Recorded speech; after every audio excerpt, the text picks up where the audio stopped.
Okay, everybody, this will be the official Plains Head demonstration, and I've spent the last couple months doing the features, the eyes, nose, mouth, and ear, or I guess I haven't done the eye yet, but I will. And now I want to give you the foundation for all those features to fit into. This is how you tie it all together.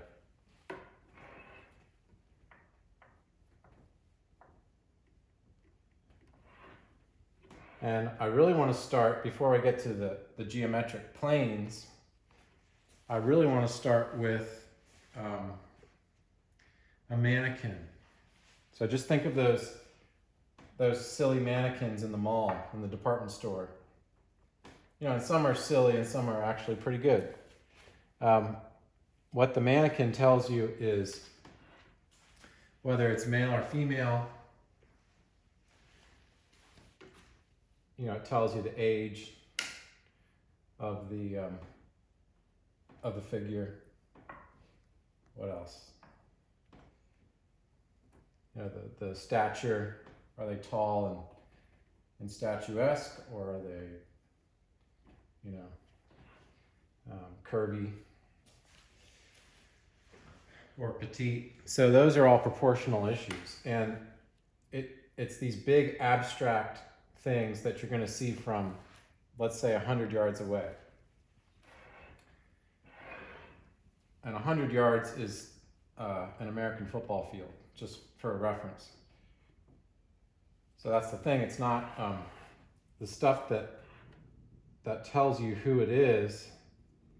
You know, if you see your a friend, someone you know very well, a family member, your wife or husband, walking towards you from that distance, you know that it's them, and yet you can't yet see their eyes, nose, mouth, and ear.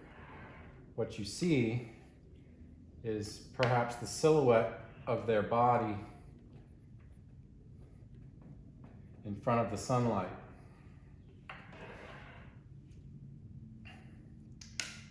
So it's going to be these big abstract shapes that give the likeness, the foundation of the likeness, and then the features will fit into that network, into that framework, let's call it.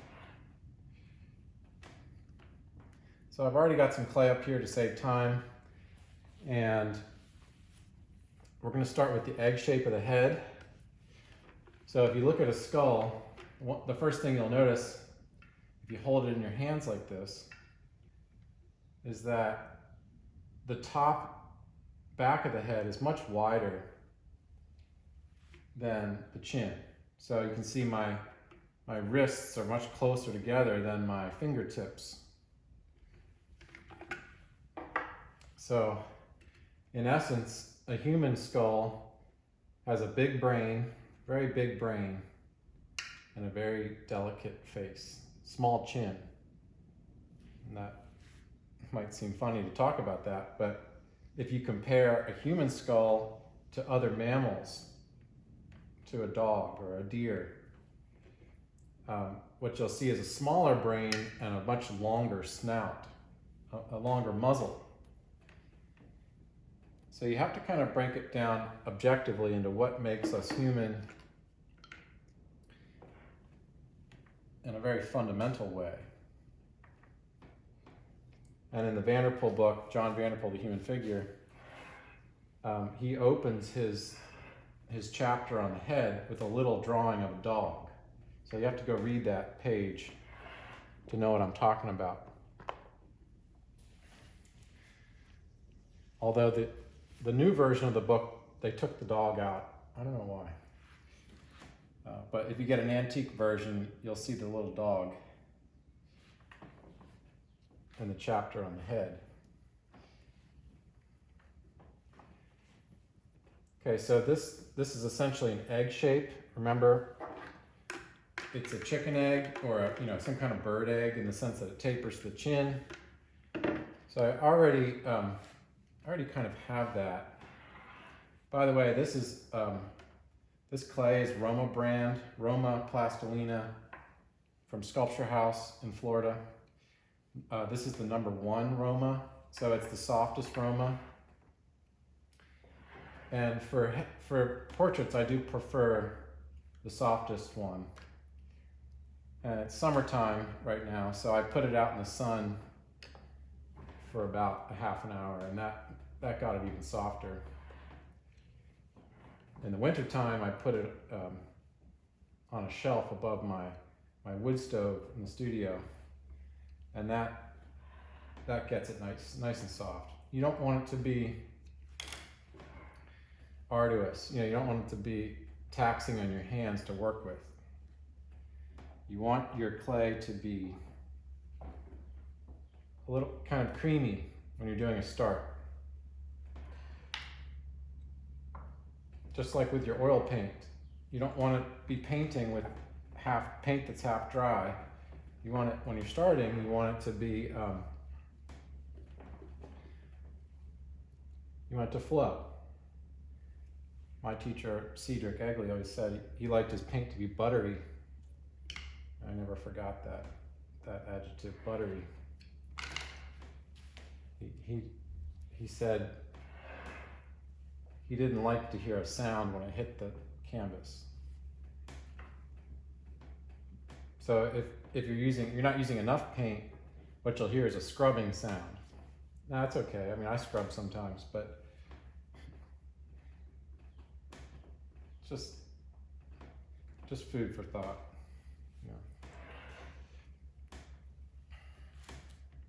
So there are a lot of parallels between painting and sculpture. Okay, I don't want to get off on a tangent. So this is the egg shape. I'll just call this E for egg. That's the egg. And it's an egg up on its end. Bird egg, not a human egg. So I think the egg is the best place to start for a head, especially for a female head or a younger adult. It's very unified.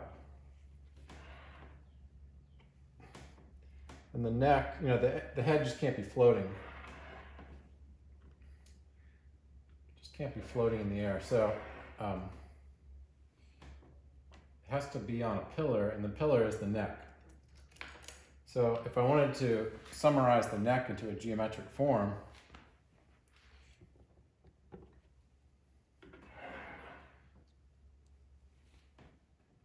take a guess what it might be.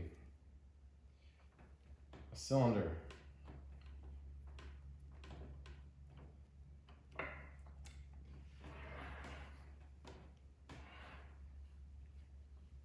So the neck can get us into a lot of trouble because it has some nice muscles and tendons on it.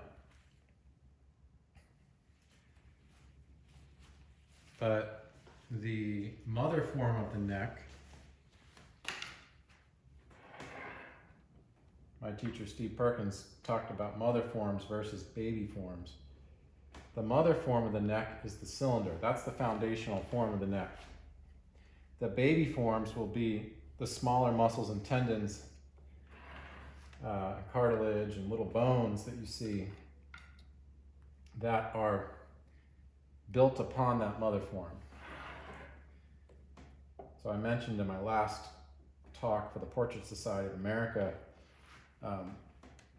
you can compare an artist like Lucian Freud to an artist like John Singer Sargent.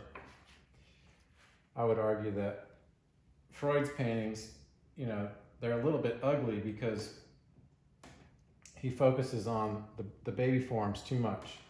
I mean, first of all, he doesn't see people in a nice way.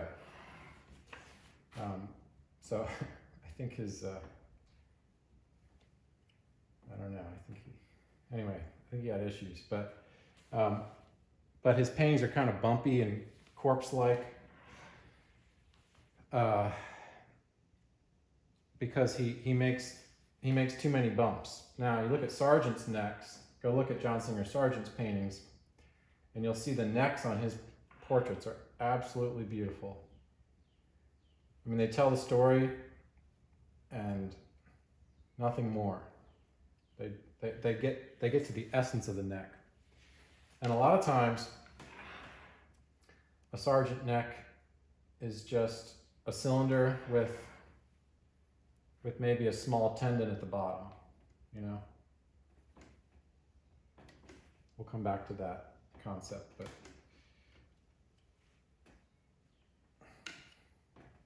so the neck is a cylinder, it's convex. Try to make all your forms convex.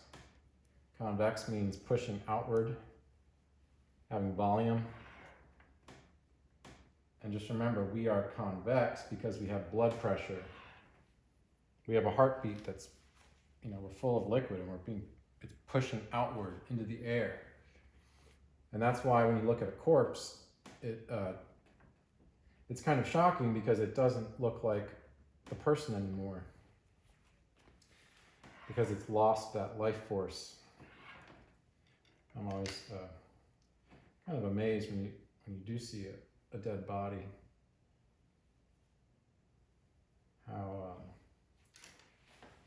how divorced it is from life. It's just, it sounds dumb, but it's not even, the person's gone. It's not the same. So this we'll just call cylinder C. This is a C. And notice I put a little necklace around the bottom just to remind myself that's a cylinder with an ellipse at the bottom.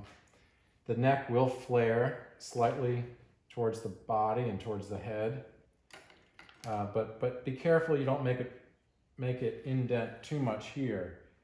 So I would say don't scrape with your rake tool. This is a big 209 heavy duty rake tool from Sculpture House. Don't scoop this way, scrape this way. See that? See, I'm raking across the length of the form, perpendicular to the length. Because if you scrape this way, it'll tend to make the neck too thin. Now with a head and shoulders portrait, whether it's a painting or a sculpture, more often than not, you do want to suggest the body a little bit.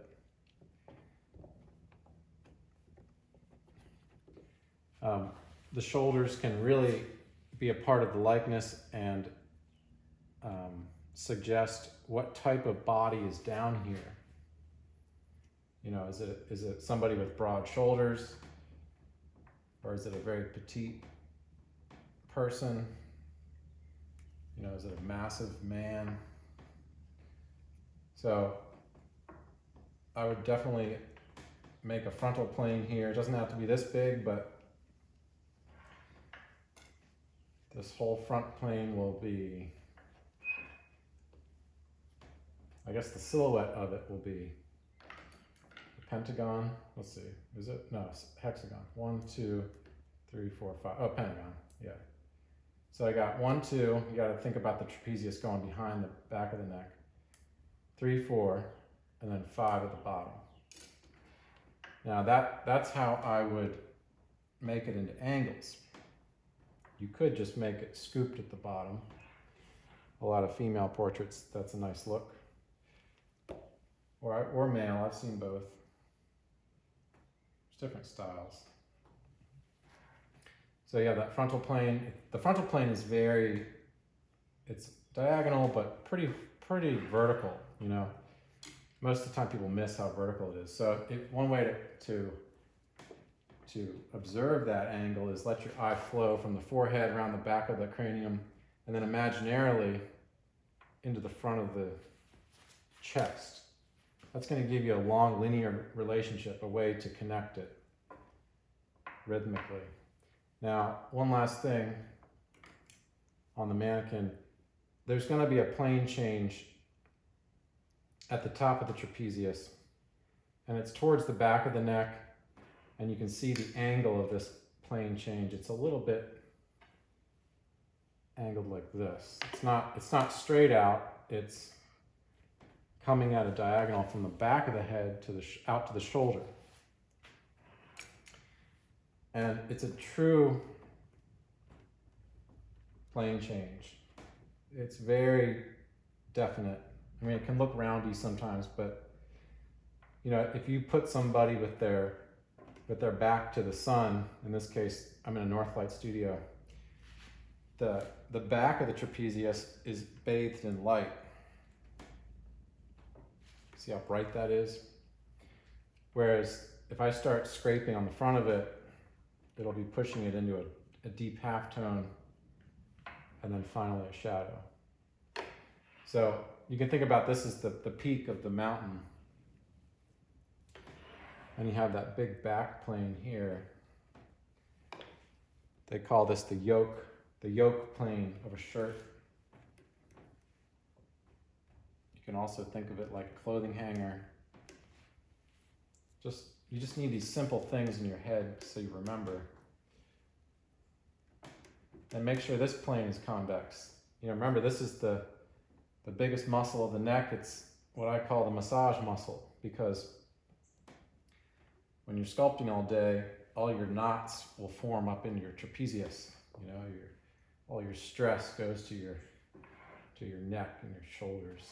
We're all different, but I think for a lot of people, that's where they want a rub. So look, see, I'm making a clothing hanger. So remember, your clothing hangers fit inside your shirt, or your shirt fits on your clothing hanger, and then your shirt fits on your body. So this is the yoke. I think it's spelled Y-O-K-E. The yoke plane. You can look that up online. I've never looked it up. I just heard it from my teacher. So that's the back plane of the trapezius. Make sure it's very convex, and then observe the difference of the angle between the front of the trapezius and the back of the trapezius. The back of the trapezius is more skyward facing. They're both diagonals, but the back plane is more up towards the sky. The front plane is more vertical. So it's not a perfect peak. It's like this, something like that. All right, just start with that, and then we'll define it more in the next video.